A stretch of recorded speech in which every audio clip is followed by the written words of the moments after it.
கர்த்தருடைய பரிசுத்த நாமத்துக்கு மகிமை உண்டாவதாக.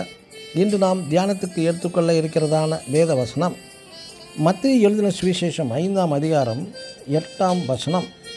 இருதயத்தில் சுத்தமுள்ளவர்கள் பாக்கியவான்கள், அவர்கள் தேவனை துதிப்பார்கள். ஆமென். இயேசு கிறிஸ்துவின் மலை பிரசங்கத்தில் பேசினதான ஒரு அழகிய பொன்மொழிதான் இந்த வசனம் சித்தரிக்கப்படுகிறது.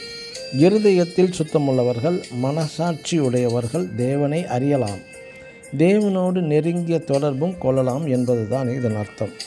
நாம் மோசேயை குறித்து பார்க்கும்போது பரிசுத்தமாய் வாழ்ந்தவன், தேவ மனுஷனாய் திகழ்ந்தவன், ஏன் என் தாசனாகிய மோசே என்ற ஒரு நற்பெயரையும் பெற்ற இந்த மோசே தேவனுடைய வீட்டில் எங்கும் உண்மையுள்ளவன் என்று தேவனால் நற்சாட்சி பெற்றவன் இந்த மோசே. தேவனும் மோசேக்கு இரக்கமும் நீடிய சாந்தமும் மிகுந்த கிருபையும் உள்ளவராக வெளிப்பட்டார்.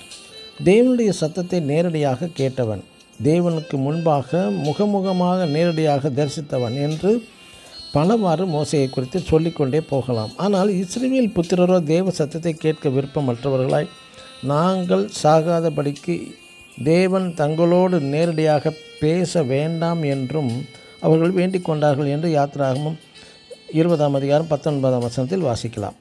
மற்றும் ஒரு உதாரணமாக, ரூத் நம் தேவனை பற்றி அறிய நேர்ந்தது சில காலத்தில் மட்டும்தான். ஆயினும் அக்குறுகிய காலத்திலே சிறிய அளவின் தேவனை பற்றி மிகவும் நன்கு அறியப்பட்டு இருந்தார். தான் ஒரு அந்நிய மோவாபிய ஸ்திரீயாக இருந்தாலும் நம் தேவனை பற்றிய ஒரு அறிவு நன்றாகவே இருந்ததினால்தான் தனது சொந்த தாய்நாட்டையும் தனது சொந்த தாய் தகப்பன் உற்றார் உறவினர்களை விட்டு நகோமியுடன் எருசலேம் வருகிறாள். ஆனால் தான் பிறப்பிலிருந்தே நன்கு தேவனை அறிந்திருந்த நகோமியோ, சர்வ வல்லவர் எனக்கு கசப்பை கட்டளையிட்டார், என்னை வெறுமையாக்கி சிறுமியாக்கி கிளேசப்படுத்தியதாகவும் முறுமுறுக்கிறாள். சர்வ வல்லவர் என்பதன் பொருள் தாயை போன்ற தேவன், எல்ஷதாய் என்பது அர்த்தம். ஆம், பிரியமான தேவனுடைய பிள்ளைகளே, நீங்கள் தேவனை பற்றி நினைத்த மாத்திரத்தில் உன் மனதில் உடனடியாக என்ன தோன்றுகிறதோ அப்படிப்பட்டவராகவே தேவன் உங்களுக்கு இருக்கிறார்.